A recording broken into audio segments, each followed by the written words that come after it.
দর্শক, পৃথিবীর অন্যতম প্রভাবশালী ধর্মীয় নেতা পোপ, তাঁর নির্বাচনের পেছনে রয়েছে শতাব্দী প্রাচীন এক গোপনীয় ও জটিল প্রক্রিয়া। ভ্যাটিকান সিটির ভেতরে কার্ডিনালদের এক বিশেষ সমাবেশে ঠিক হয় কে হবেন বিশ্বের ক্যাথলিকদের পরবর্তী আধ্যাত্মিক পথ প্রদর্শক। যখন কোনো পোপের মৃত্যু ঘটে বা পদত্যাগ করেন, তখন কনক্লেভ নামে একটি বিশেষ সম্মেলন আহ্বান করা হয়। এই সম্মেলনে কার্ডিনালরা গোপন ভোটে তাদের মধ্য থেকে একজনকে পোপ নির্বাচিত করেন। খ্রিস্ট সম্প্রদায়ের সর্বোচ্চ ধর্মগুরু 266তম পোপ ফ্রান্সিস 2013 সালে নিযুক্ত হন বিশ্বের 120 কোটি ক্যাথলিক খ্রিস্টান সম্প্রদায়ের আধ্যাত্মিক নেতা হিসেবে। নিজেকে তিনি তুলে ধরেন বহুমাত্রিক পরিবর্তনের অগ্রদূত হিসেবে। প্রায় 1300 বছরের মধ্যে প্রথম ইউরোপীয় পোপ ফ্রান্সিসের জন্ম আর্জেন্টিনায়। পোপের মৃত্যুর খবর বেশ কিছু আনুষ্ঠানিকতার মাধ্যমে ঘোষণা দেওয়ার রেওয়াজ রয়েছে ভ্যাটিকান সিটিতে। বান্ডেল থাকলে প্রতি সেনমানিতে টাকা বাঁচবে। বিকাশ সেনমানি বান্ডেল কিনে জিতুন প্রতি লেনদেনে।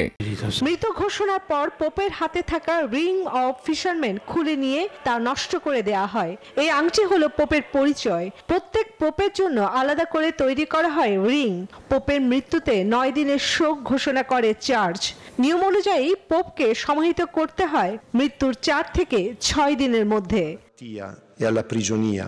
পোপের মৃত্যু ও নতুন পোপ নির্বাচনের মধ্যবর্তী সময়কে বলা হয় সেনে ভেকান্তে, অর্থাৎ আসন খালি। এ সময় চার্চের প্রশাসনিক দায়িত্ব ও নতুন পোপ বেছে নেয়ার যাবতীয় আয়োজনের দায়িত্ব থাকে কলেজ অফ কার্ডিনালসের উপর। পোপ নির্বাচিত হতে কার্ডিনালদের 2/3 ভোট প্রয়োজন। এরপর ভোটের স্লিপ নির্দিষ্ট চুল্লিতে পুড়িয়ে ফেলা হয়।